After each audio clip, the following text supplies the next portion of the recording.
माननीय प्रदेश अध्यक्ष विष्णुदेव साय जी, माननीय नेता प्रतिपक्ष जी, हमारे कोर ग्रुप के सभी वरिष्ठ साथी, प्रदेश के सभी पदाधिकारीगण, माननीय अध्यक्ष जी ने बहुत डिटेल से भारतीय जनता पार्टी के 2.5 साल के इस कार्यकाल कांग्रेस के पूरे होने के बाद जो कार्य योजना बनाई थी और उस कार्य योजना के बारे में आपको बताया कि कैसे गांव-गांव में भारतीय जनता पार्टी के कार्यकर्ता, युवा मोर्चा, महिला मोर्चा, सभी हमारे मोर्चे और प्रकोष्ठ के लोगों ने इस पूरे अभियान में न केवल हिस्सा लिया बल्कि जनता की जो भागीदारी रही, जिसके बारे में माननीय अध्यक्ष जी ने बताया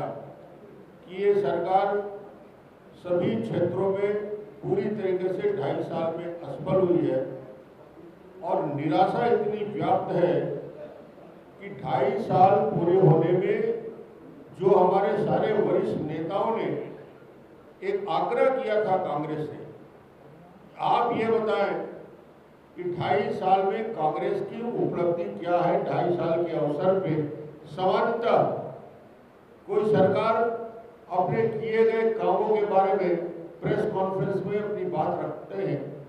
हमारी पहली सरकार है जो कितनी निराश है, वो कोई डेवलपमेंट के विकास के कामों को गिनाने का काम नहीं कर रही है 2.5 साल में।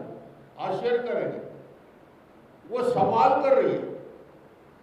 सवाल तो हमने पूछा है, छत्तीसगढ़ की जनता ने पूछा और इस विश्वास के साथ पूछा था कि इसका जवाब आएगा। और सवाल क्या था? ये कोई हमारा सवाल नहीं था, ये सवाल कांग्रेस का था, कांग्रेस के घोषणा पत्र में किए गए वादे का था। और प्रश्न भी था कि सवाल तो पूछे जाएंगे, भूपेश जी जवाब तो देना होगा। ये गांव-गांव में प्रश्न पूछे, नवयुवकों ने प्रश्न पूछा, अपने बेरोजगारी भत्ता के बारे में प्रश्न किया, 14,000 भर्ती, शिक्षक भर्ती के बारे में किया, 1 लाख पद के बारे में बात किया और उम्मीद करते थे कि 2.5 साल का समय, आधा कार्यकाल, उल्टी गिनती शुरू हो गई तो इसका जवाब आएगा, ये उम्मीद कर रहे थे, मगर जवाब तो नहीं आया। महिलाओं ने प्रश्न किया गांव-गांव में, शराब की नदियां बह रही है, घर पहुंच सेवा हो गया। अब सवाल ये पूछ रही है महिलाएं कि तुमने वादा क्यों किया था, और वादा किया था तो उसका क्रियान्वयन क्यों नहीं हुआ। किसान आज पूछ रहा है 2 साल का बोनस कहाँ गया। समाज के वो वृद्धावस्था पेंशन, विकलांग पेंशन, आपने सार्वजनिक रूप से अपने जन घोषणा पत्र में वादा किया था, उनकी आंखें पथरा गई। विश्वास किया था कांग्रेस पे, समर्थन दिया था, और आज वो सारे वादे जब झूठे हो रहे हैं, जिनके बारे में माननीय प्रदेश अध्यक्ष जी ने बताया, उसके डिटेल इतनी जानकारी में देने की जरूरत नहीं समझता। आज जनता के बीच जाकर जब लोगों ने सवाल किया तो जवाब नहीं बना, और अब प्रदेश अध्यक्ष इनके बोल रहे हैं। प्रदेश अध्यक्ष, कांग्रेस के प्रदेश अध्यक्ष सवाल पूछने के लिए प्रेस कॉन्फ्रेंस कर रहे हैं, जिनके जवाबदेही है विकास। मुख्यमंत्री को जवाबदेही थी, मुख्यमंत्री को इन सब सारे बातों का जवाब देना था, और उन्होंने जवाब नहीं दिया, बल्कि प्रश्न पूछ रहे हैं, क्योंकि उनके मालूम है कि 2.5 साल में इस सरकार ने सिवाय लूट के, सिवाय बेईमानी के, माफिया राज छत्तीसगढ़ में पैदा करने के सिवाय छत्तीसगढ़ के गांव-गांव के लोग अब पहचानने लगे हैं कि कलेक्टर के पद के लिए जब बोली लग जाती है, पेमेंट सीट कहा जाता है, रेत से लेकर शराब से लेकर कोल माफिया पूरे प्रदेश में आज एक गांव में कब्जा कर चुके हैं। इस परिस्थिति में जनता को ये लग रहा है कि वो चले गए हैं। उनके साथ निश्चित रूप से जिस प्रकार बेईमानी हुई और जिस वादे को लेकर आए, आज उन वादों को पूछने का समय 2.5 साल आया है। मैं तो ये कहना चाहता हूं, 2.5 साल में पहला सवाल इस सरकार से सबसे महत्वपूर्ण है, और ये सवाल ये है कि आर्थिक बदहाली, डेवलपमेंट के सारे काम ठप क्यों हैं? ना कहीं पे सड़क का निर्माण हो रहा है, स्कूल का निर्माण हो रहा है, पुल पुलिये का निर्माण हो रहा है, वित्तीय स्थिति चौपट क्यों हो गई है, आर्थिक रूप से दिवालियापन की ओर क्यों बढ़ रहे हैं, और किसी राज्य की सबसे खराब स्थिति जो हो सकती है वो 2.5 साल में छत्तीसगढ़ ने देखा।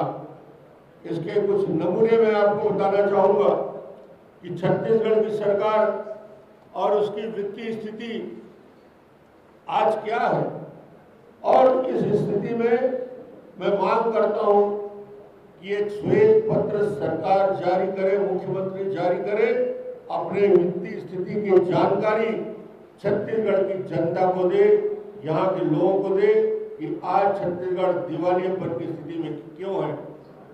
सीएजी की रिपोर्ट 2020-21 में कुल राजस्व आय 63,155 करोड़। मैं आपको तुलनात्मक ये बताना चाह रहा हूं, जो आरोप लगाते हैं केंद्र के ऊपर, आज उसके बारे में मैं जानकारी देना चाहता हूं। 63,155 करोड़ कुल राजस्व आय, इसमें केंद्रीय योजनाओं का शेयर 33,144 करोड़ है। इसका मतलब हुआ कि कुल राजस्व व्यय का आय का 52.5% केंद्र सरकार की योजनाओं से प्राप्त है। राज्य के स्वयं का राजस्व 30,011 करोड़ है। यानी आप तुलना करेंगे तो कुल राजस्व आय राज्य के हिस्से का 47.5% है। बजट में ये देखते हैं कि 52.5% केंद्र सरकार की योजनाओं से प्राप्त है, और राज्य का हिस्सा सिर्फ 47% है। और इसमें इन्होंने राजस्व प्राप्ति का लक्ष्य रखा था 83,831 करोड़ का, जो वास्तविक प्राप्ति का केवल 75% है। एक बहुत महत्वपूर्ण जानकारी आपको देना चाहूंगा। सरकार के खर्चे की बात करें, कुल खर्चा 80,126 करोड़। कुल खर्च बता रहा हूं मैं, 20-21 के आंकड़े, सीएजी के आंकड़े के आधार पर बात कर रहा हूं। कुल खर्चे 80,126 करोड़, जिसमें राजस्व व्यय 70,611 करोड़ है। अब इसको मैं बता दूं, राजस्व व्यय का मतलब क्या होता है, जिसमें पेंशन, वेतन, ब्याज, अनुदान, सब्सिडी 88% हिस्सा सरकार के पैसे का क्या उपयोग हो रहा है। ये 2.5 साल के होते होते ये आंकड़े आपको बताना चाहता हूं छत्तीसगढ़ की जनता को, उनके एक एक पैसे का क्या दुरुपयोग कर रहा है ये सरकार कर रही है। 88% हिस्सा जो है अनुदान में, सब्सिडी में, भुगतान में 5,600 करोड़ तो ब्याज का है। 88% सिर्फ और सिर्फ राजस्व व्यय में खर्च होता है। क्यों नहीं होगा दिवालियापन? क्यों सड़क के निर्माण, पुल के निर्माण, स्कूल के निर्माण, अस्पताल के निर्माण, ये सारे काम ठप क्यों हो रहे हैं? जब ये प्रश्न उठाया जाता है तो मैं ये कहता हूं, पूंजीगत व्यय सिर्फ 12% खर्चा है। पूंजीगत व्यय का मतलब जो अधोसंरचना का निर्माण छत्तीसगढ़ में करते आए हैं हम लोग, उस खर्चे में सिर्फ 12% खर्च हो रहा है। हमारी सरकार के समय आप देखेंगे तो 17 और 18% तक जाता था, ये 12% हो चुका है। ये है वित्तीय प्रबंधन। इसलिए मैं जब श्वेत पत्र की बात कर रहा हूं तो ये श्वेत पत्र जारी करने से जनता तक ये आंकड़े जाएंगे, जिसको मैं बताने का प्रयास कर रहा हूं। इस सरकार का राजस्व घाटा, जो राजस्व आय और व्यय के अंतर में होता है, 7,458 करोड़। 20 साल के इतिहास में सर्वाधिक, 20 साल के इतिहास का सबसे ज्यादा राजस्व घाटा, जब ये पैसे इनके पास नहीं रहते और जब पूंजीगत व्यय में पैसा नहीं होता तो विकास कैसे ठप होते हैं, इसके उदाहरण भी देना चाहूंगा। उसका उदाहरण बहुत सामान्य सा है कि कैसे प्रधानमंत्री आवास योजना और प्रधानमंत्री आवास योजना में 4,80,000 मकान जो स्वीकृत थे, ये मैं कारण सहित बता रहा हूं कि नुकसान सरकार के बदलने से गरीब आदमी को कैसे होता है, बीपीएल परिवार को कैसे होता है, उनके जीवन में बड़ा परिवर्तन कैसे आता है, ये आंकड़े गांव-गांव में दोहराए गए हैं। जनता तक बताने का प्रयास हमने किया है। प्रश्न जब पूछे गए हैं तो यही प्रश्न जनता के बीच पूछे गए हैं और ये प्रश्न हमने जब किया, 4,80,000 मकान ये वापस हो गए। ये राजस्व की स्थिति हमारी खराब होने से ये 4,80,000 गरीब परिवार को जो मकान बनना था वो मकान नहीं बन पाए। उनके मकान ना बनने के कारण गरीबों के जीवन में और आने वाले समय में प्रधानमंत्री जी ने जो 1,90,00,000 मकान की पूरी योजना बनाई थी, छत्तीसगढ़ में जिन मकानों को आने वाले समय में, अभी तो 6 लाख स्वीकृत हुए थे जब सरकार गई थी, आने वाले समय में सबके लिए आवास योजना थी, उन योजनाओं का पूरी तरीके से समाप्ति की ओर है। ये सरकार को एक एक गांव का मैं हिसाब बताऊंगा तो यदि हम 10,000 पंचायत को कहें और इन आंकड़ों के आधार में कहें तो एक एक पंचायत में आज के तारीख में 60 लाख 70 लाख तक आवास के काम जो होने थे, जिसमें रोजगार के अवसर का सृजन होता, वो भी समाप्त कर दिया है सरकार ने। ये इनकी राजस्व की स्थिति है और राजस्व की स्थिति में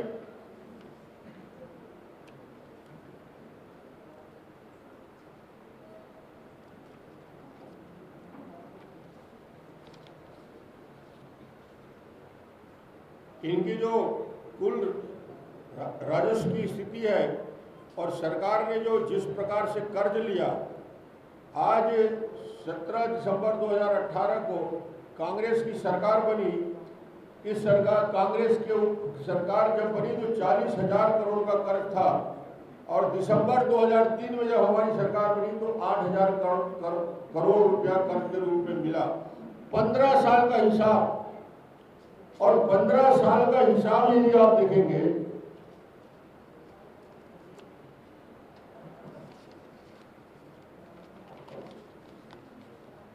15 साल में इस सरकार के कर्ज और हमारी सरकार के, इन सरकार के 2.5 साल के कर्ज और हमारी सरकार 2.5 साल में 15,000 करोड़ से ज्यादा का कर्जा हो गया और भारतीय जनता पार्टी की सरकार में 37,000 करोड़ का कर्ज लिया। आप तुलना करेंगे एक साल में 15,000 करोड़ और भारतीय जनता पार्टी की सरकार में एवरेज 2,200 करोड़ का हम कर्ज लेते थे। यानी कर्ज जो है 2,200 करोड़ से बढ़ के 15,000 करोड़ हर साल हो गया। मगर इनकी वित्तीय स्थिति इतनी खराब हो गई कि कर्ज पे कर्ज ले रहे हैं। 5,600 करोड़ तो ब्याज के लिए पटाने के लिए कर्ज कर रहे हैं और आने वाले समय में 1,15,000 करोड़ से जब इनका 5 साल पूरा होगा 1,05,000 करोड़ से ज्यादा के कर्ज की स्थिति में ये सरकार पहुंच जाएगी। ये इनका वित्तीय प्रबंधन का एक नमूना है जो मैं बोलता हूं कि श्वेत पत्र जारी करें, गरीबों का क्या नुकसान हुआ है और किस प्रकार ये सरकार गरीबों के लिए, मजदूरों के लिए जो सवाल पूछे गए वो सवाल गली गली में पूछे गए थे, गांव-गांव में पूछे गए थे और उसका जवाब नहीं आया। उल्टे ये सरकार आंदोलन की दिशा में जा रही है। 18 तारीख को ये आंदोलन कर रहे हैं जिन्हें जवाब देने की जवाबदारी है। एक महत्वपूर्ण विषय जिसके बारे में मैं कहना चाहूंगा कि गरीबों का अहित कैसे इस सरकार ने किया।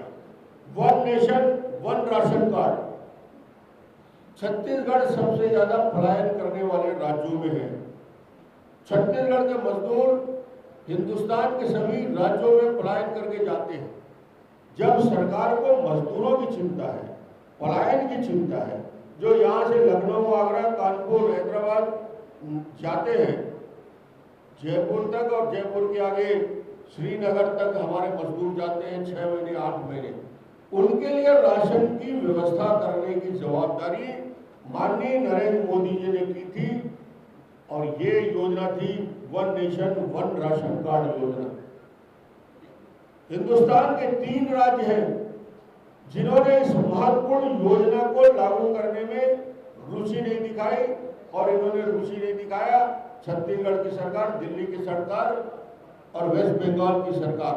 यदि ये बन जाएगा तो छत्तीसगढ़ के मजदूर जहां भी रहेंगे उस राशन कार्ड से राशन लेने की सुविधा मिलेगी, और उनके लिए बड़ी सुविधा पूरा हिंदुस्तान में माननीय प्रधानमंत्री जी ने करके दिया है। और इस व्यवस्था को करने का छत्तीसगढ़ की सरकार इसमें असफल रही है। 2.5 साल पूरा होने पर जितने सवाल माननीय प्रदेश अध्यक्ष जी ने किए, जितने सवाल हमारे कार्यकर्ताओं ने किए, इस सवाल का जवाब तो कांग्रेस को देना पड़ेगा और वित्तीय प्रबंधन के लिए श्वेत पत्र भी जारी करना पड़ेगा। यही आग्रह हम सबने करने के लिए आए हैं। बहुत बहुत धन्यवाद।